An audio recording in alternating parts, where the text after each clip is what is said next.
அண்ணாமலை பல கேள்விகளுக்கு பதில். ஆம், இன்னும் ஓரிரு தினங்களில் பல கேள்விகளுக்கு பதில் கூறப்போகும் அண்ணாமலை. என்று என்டிஏ கூட்டணியில் தொகுதி பங்கீடு நடந்ததோ அன்றிலிருந்து இதுவரை அண்ணாமலை ஒரு முறைதான் செய்தியாளர்களை சந்தித்துள்ளார்.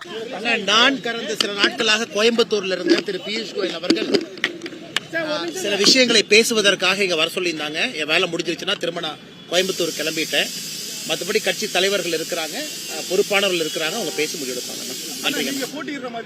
நான் யார்கிட்டையும் சீட்டும் கேட்கலீங்கண்ணா. என்னோட வேலை தொண்டனா என்ன செய்யணுமோ செஞ்சுட்டு இருக்கேன். பாத்துக்கலாங்க. நன்றிங்கண்ணா, பேசுவோம். நீங்க ரொம்ப நேரம் நின்னாலும் நான் பேசுறேன், நேரம் வரும்போது பேசுவோம்.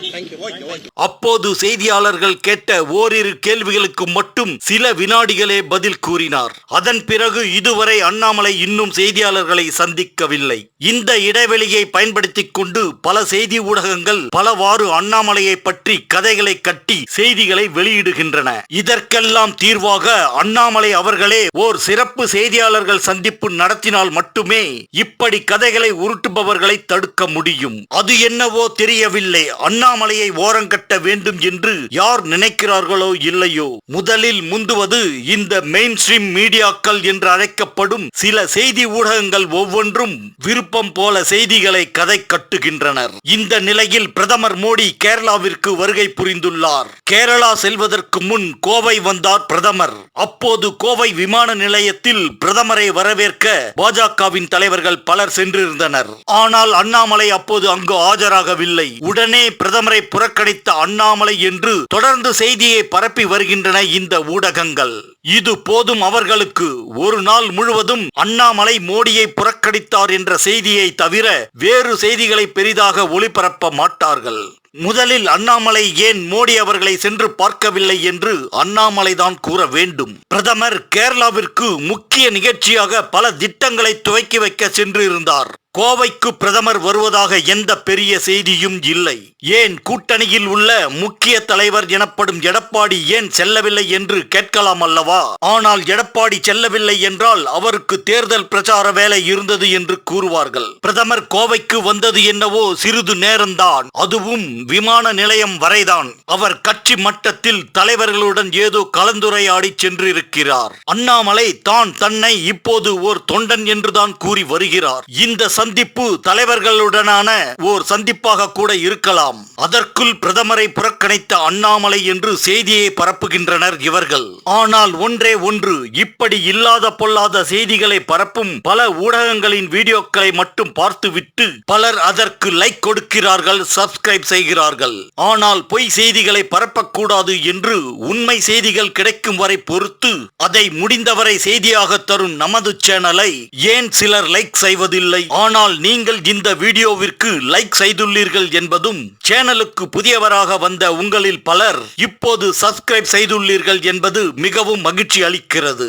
இப்படி பல ஊடகங்கள் தாறுமாறாக அண்ணாமலையை பற்றி செய்தி தந்து கொண்டிருப்பது ஒருபுறம் இருக்க, அண்ணாமலையோ கூலாக பாஸ்கெட் பால் விளையாடி கொண்டுள்ளார். அது மட்டுமா, அனைத்து கட்சி தலைவர்களும் தேர்தல் வேட்டையில் இருக்கிறார்கள். இதில் சிலர் தொகுதி பங்கீடு திருப்தி இல்லை, சீட்டு கிடைக்கவில்லை, மேலும் சீட்டு கிடைத்தவர்கள் கொண்டாடுவது போன்று அனைவரும் தங்கள் சுயநலத்தில் மட்டுமே கவனம் செலுத்தி வரும்போது, அண்ணாமலை மட்டும் இப்போதும் எப்போதும் போல சமூகத்தின் மீதும் மக்கள் நலன் மீதும் கவனம் செலுத்தி வருகிறார். ஆம், 2 தினங்களுக்கு முன் கூட அண்ணா பல்கலைக்கழகத்தில் மீண்டும் ஒரு மாணவிக்கு நடந்த கொடுமையை பற்றி தட்டி கேட்டு அந்த பல்கலைக்கழக நிர்வாகத்தை கேள்வி கேட்டது மட்டுமல்லாமல் அரசையும் கேள்வி கேட்டு அறிக்கை வெளியிட்டுள்ளார். இப்படி ஒரு கொடுமை ஒரு மாணவிக்கு நடந்துள்ளது என்பது கூட தெரியாமல் மற்ற அரசியல்வாதிகள் தங்கள் வேலையை தான் பார்த்து கொண்டுள்ளார்கள். அது மட்டுமா, இன்று சமயபுரத்தில் கோயில் மண்டபத்தில் உறங்கிக் கொண்டிருந்த பெண் பக்தர் ஒருவர்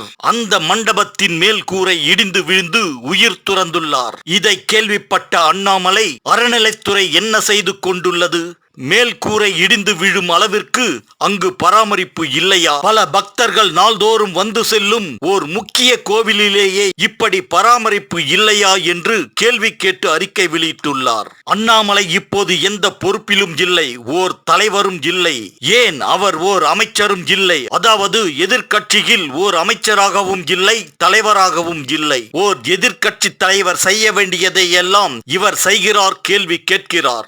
எந்த ஒரு எதிர்க்கட்சி அமைச்சராவது இந்த அண்ணா பல்கலைக்கழகத்தில் மீண்டும் ஒரு மாணவிக்கு நடந்திருக்கும் கொடுமையை பற்றியோ அல்லது சமயபுரத்தில் நடந்த சம்பவத்தை வைத்தோ அமைச்சர்கள் யாராவது கேள்வி எழுப்பியுள்ளார்களா?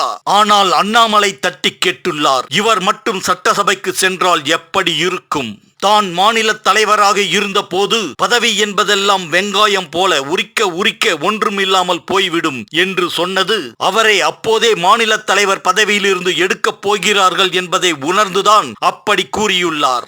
தயவுசெஞ்சு எடுத்துக்கிட்டோம். அதாவது நான் ஏற்கனவே இடத்துல சொல்லியிருப்பேன், மாநில தலைவர் பதவி வெங்காயம் மாதிரின்னு சொல்லியிருப்பேன். பார்த்துருக்கீங்களா? நான் சொல்லியிருக்கேன். ஆனால் என்னென்ன வெங்காயம்னு சொல்லிட்டீங்கன்னா, ஆமாயா உரிச்சு பார்த்தா உள்ள ஒன்றும் இல்லையா, வெங்காயத்தை உரிச்சு பார்த்தா ஒன்று ஒன்றா இருக்கும், ஒன்றும் இருக்காது. ஆனால் நான் எப்பொழுதுமே அரசியல் ஒரு பதவிக்காக வந்தவன் கிடையாது, பதவியை தூக்கி போட்டு வந்தவன் நான். இதை விட அதிகமாக என்ன 10-15 மடங்கு பவரை பார்த்தவன. போட்டா போட்டி இது அது பார்த்தீங்கன்னா நிம்மதியாக என் வாழ்க்கையை வாழ்ந்துட்டு இருக்கேன். காலையில் எனக்கு பிடிச்சதை செய்கிறேன். நேற்று தோட்டத்துக்கு போனேன், ஆடு மாட்டை பார்த்தேன். எனக்குன்னு ஒரு தனி வாழ்க்கை இருக்குது. குட்டி உலகத்தில் நான் வாழ்கிறேன். அரசியல் என்னோட கருத்துக்களை எப்போ விட்டு கொடுக்க மாட்டேன். இதை மாற்றி பேசி தான் இருக்கணும்னா இருக்க போகிறது கிடையாது. அப்படி மாற்றி பேசிலாம் அண்ணாமலை இருக்க மாட்டேன். என்னுடைய தனி உலகத்தில் ஒரு சூழலில் நான் அரசியல் பண்ணிட்டு இருக்கேன். மோடிக்காக அரசியல் வந்திருக்கேன். ஆனால் மோடியை தவிர இன்னொரு தலைவர் இந்தியாவுக்கு 100 ஆண்டுகள் கிடைக்க போவது கிடையாது. அண்ணாமலை தான் அட்ஜஸ்ட்மெண்ட் பாலிடிக்ஸ் எப்பவுமே கிடையாது. ஒரு கருத்து எடுத்தா இடும்பு பிடிப்பது மாதிரி பிடிப்பாங்க. இன்னைக்கு அந்த கருத்துக்கு நேரம் இல்லை, 5 வருஷம் கழிச்சு அந்த கருத்துக்கான நேரம் வரத்தான் போது. கருத்து நான் ஓடி போயிருமா? அது என்னை யாருக்காகவும் நான் மாட்டிக்கொள்ள மாட்டேன். எனக்காக வேணா சில பேர் மாறும். ஆனால் அண்ணாமலை அவர்களுக்கு கண்டிப்பாக ஒரு பதவி வேண்டும். அது ஏன் அமைச்சர் பதவியாக இருக்கக்கூடாது? நாம் கூறுவது இங்கு நீங்கள் சரி என்று நினைத்தால் இந்த வீடியோவிற்கு ஒரு லைக் கொடுத்து இந்த வீடியோ அனைவருக்கும் சென்று சேர செய்யுங்கள். அண்ணாமலைக்கு சீட்டு கொடுக்காமல் செய்யும் இந்த வேலைகள் எல்லாம் அவர் பெயருக்கு பின் எம்எல்ஏ எனும் 3 எழுத்தை வேண்டுமானால் தடுக்கலாம். ஆனால் எப்பொழுதும் அவரின் பெயருக்கு பின் IPS எனும் 3 எழுத்தை யாராலும் அழிக்க முடியாது. இவர்களுக்கு வேண்டுமானால் 5 ஆண்டுகளில் அந்த எம்எல்ஏ பதவி இல்லாமல் போய்விடும். ஆனால் அண்ணாமலைக்கு IPS எனும் பதவி எப்போதும் அவர் பெயருக்கு பின் இருக்கும். எது எப்படியோ பாஜக மேலிடத்தில் இருந்து எடப்பாடியிடம் 5 தொகுதிகளை மாற்றி கேட்டுள்ளார்கள். அதில் ஒரு தொகுதி அண்ணாமலைக்கு என்று தெரிகிறது. அப்படி கொடுத்தால் அவர் வென்றால் அந்த தொகுதிக்கு மட்டும் நல்லது என்பதை தாண்டி அவரின் தொகுதி அனைவருக்கும் அனைத்து எம்எல்ஏக்களுக்கும் ஓர் முன்மாதிரியாக திகழும். அதற்கு பிறகு அந்த தொகுதியை ஆண்ட பின்னர் நம் மாநிலத்தையும் ஆள்வார். ஏன் அதற்கு பின்னர் நம் இந்திய நாட்டையே ஆளலாம். ஆனா அரசியல் கட்சியில யாருமே கன்னு வச்சு அரசியல் கட்சியில் இருக்க வைக்க முடியாதுங்கண்ணா. இதெல்லாம் வாலண்டரி மெக்கானிசம். எங்களுடைய கை காசை செலவு பண்ணி நாங்க அரசியல் இருக்கோம். எங்களோட கேள்வி கேட்டீங்க பதில் சொல்றதுக்கு வெயிட் பண்ணணும். எல்லாருமே இங்க வந்து பப்ளிக்குக்காக வேலை பார்க்கிறோம். பிடித்தவரை பப்ளிக்குக்காக வேலை பார்க்க போறோம். அரசியல் கட்சியிலிருந்து இல்ல நம்ம வேற வேலை செய்யணும் அப்படின்னா அதை சமூக ஆர்வலராக சமூக இயக்கமாக மாற்றி அதே வேலையை பப்ளிக் செய்ய போறோம்.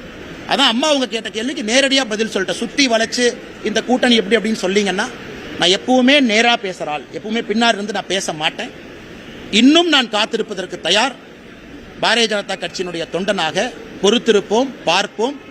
என்ன நடக்கும் என்று அடுத்த சில மாதங்கள் கவனிப்போம். தமிழ்நாட்டுக்கு நல்லது நடக்கும் என்கின்ற ஒற்றை கருத்துல நிறைய பேர் ரிஸ்க் எடுத்திருக்கோம். நான் இல்லை, எத்தனையோ பேர்.